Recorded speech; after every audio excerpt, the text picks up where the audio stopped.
2 games into the series, what have you learned about the Seattle Kraken? They're really fast. They forecheck hard. You know, they're getting in on pucks. They battle there. And they're a good team. They got a good goaltender back there. We got to work to beat them.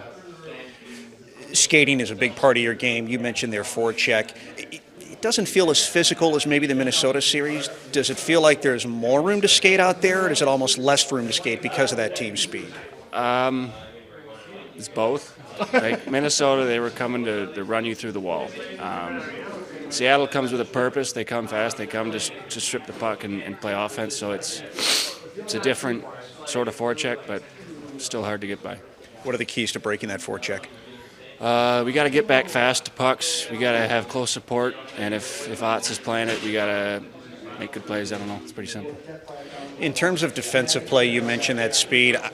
We're talking about forecheck and breaking that forecheck to activate, but defending your own zone. What have been some of those little intricacies you've learned about this series and that team so far? They look to hold on to pucks more than Minnesota did. They definitely try, and they're not afraid to take you on one-on-one, which is something that's a little different. So you just got to watch their chest, stay between them and the net, and that's about it. You having fun? A whole lot of fun, yeah. They're a quick team. I think we got to be cautious with them in the rush because they're so dangerous there. So going to take another good effort when we get there. When the series began, there was a lot of media chatter about the Seattle forecheck. You're a defenseman.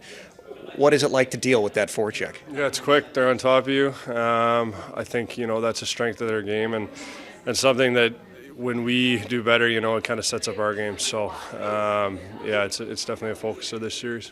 It feels like with national games, a lot of people in the hockey world are learning about Wyatt Johnston now. You guys have obviously known this all season long, but is there something new about the kid you're learning in playoff hockey compared to regular season?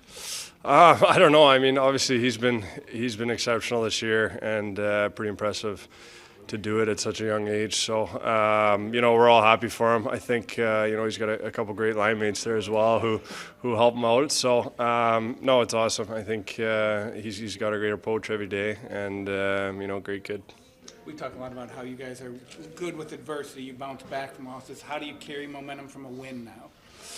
Try and learn from last series. I think, last series there going into Game 3, we didn't have our best stuff. We have an opportunity here to try and change that now moving forward, so got to be sharp. Is that in the head? I mean, I know we are all going to say, hey, we want to be ready, we're going to do everything we can, but when you have the urgency of we're down, we just lost a game, is there a different feeling for people in their heads? I don't know. I think throughout a series, every game's important. I think momentum swings can be big in a series, so we're just trying to put our best foot forward every night and see what happens. Hey, Colin, you lose game 1, you guys make adjustments, they work. Now going into Game 3, you expect Seattle to make some adjustments. How do you anticipate or do you even worry about what they're going to try to change up? I mean, I think we as a whole want to focus on our game. Like we were saying, things that are important to us seem to go well when we're able to do it. So I think for us, the focus is maybe a little bit more on us. You had a couple of games off there. How do you adjust? What do you do? Do you do anything different when you come back? Just try to get back into it. I think that it's been going well so far. Great playing with Harley. Obviously he's had a really solid year since he's been here, so it's been fun. What have you seen from him? It seems like as the playoffs have gone on, he's gotten more confidence. I don't know. I think honestly, I think he's been good since the moment he got here. He had an opportunity, definitely take full advantage of it. He can handle himself out there, so he's doing great. Go ahead, Mike. I have a unique one. Yes. What is it like knowing that you're coaching against a guy who's a Jack Adams finalist this year?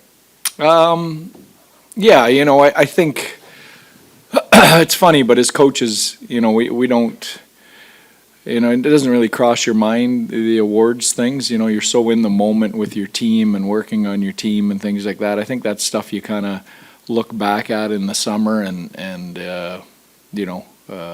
acknowledge or appreciate. But, we coach in a league where it's the best of the best, and, every team's prepared, every team as you can see, the parity is unbelievable. The margins are razor thin. So a lot of great coaches in this league.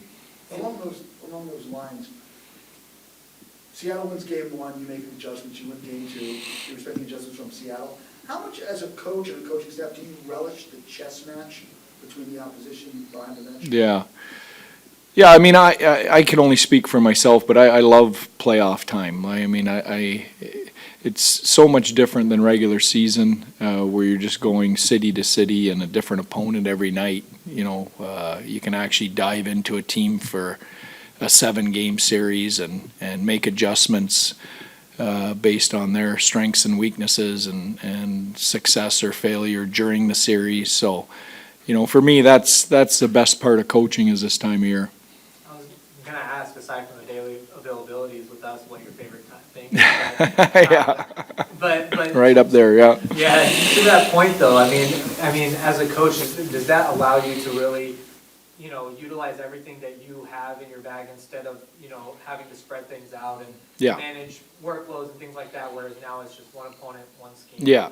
Yeah, absolutely. And you know, that's the fun part about what we do, you know, for me, when you can get one opponent and really dive into them, and then, you know, you're weighing at that point too, you know, you don't want to overcoach either. You got to find that fine line where you're playing your game while still making adjustments to them, without overdoing it. You know, it's all those things go into the pot. So great time of year. Also, just, you know, off the ice, everything, it seems so intense where, you know, every moment matters so much. You've been through a few of these long runs. What do you kind of enjoy just about the overall vibe, aside from the X's and O's that you just talked about, the vibe of the playoffs? Yeah.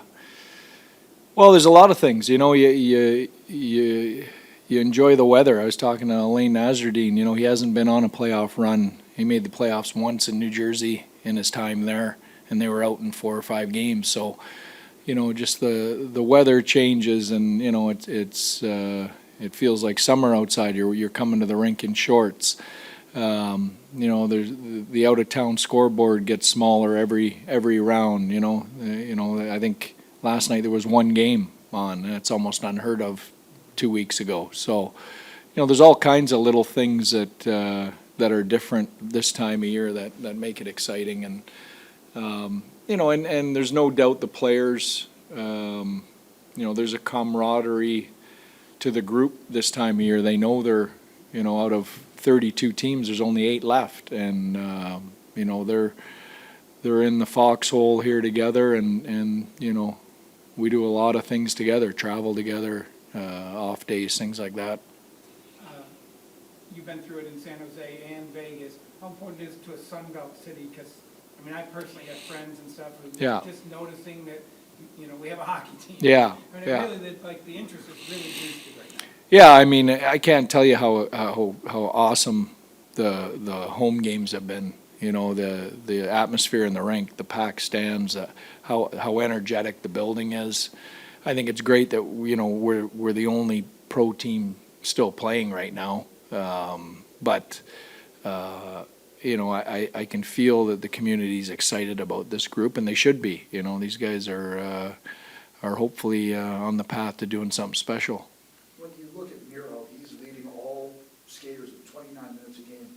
Is there a point in time you look at him and go, that's enough, you don't take the Yeah. gas up? He just seems like a guy that, whatever the situation, no matter if you're playing first game of the series or game 7, he's a guy that can just keep playing. Yeah. Yeah, you always worry about fatigue setting in. You know, he plays hard minutes. I think with playoff overtime, we've already had a double overtime. We had a long single overtime already. It's hard not to get a guy like that up into that range. You know, he wants it. You know, we talk to him. It's a communication thing. You know, we're always talking to him. He always wants more. You know, for me, it's the critical piece is making sure on the days that he's not playing that he's filling his tank back up. Don't you want to see that number one defenseman when he wants to be? Oh, for sure. Yeah, absolutely. Yeah, I mean, that's what makes those guys special. In this season, you guys played Seattle 3 times within like 10 days. Did you get a little bit of a taste of kind of what a series like this could be playing against them? Yeah, I mean, that's probably as close to a playoff series as you're gonna get playing a team that many times in a week. But it's still not the same, it's still regular season and, you're still in that regular season mode. So, it was a taste of that, but it's not close to what you're in now, where you're all in on one team.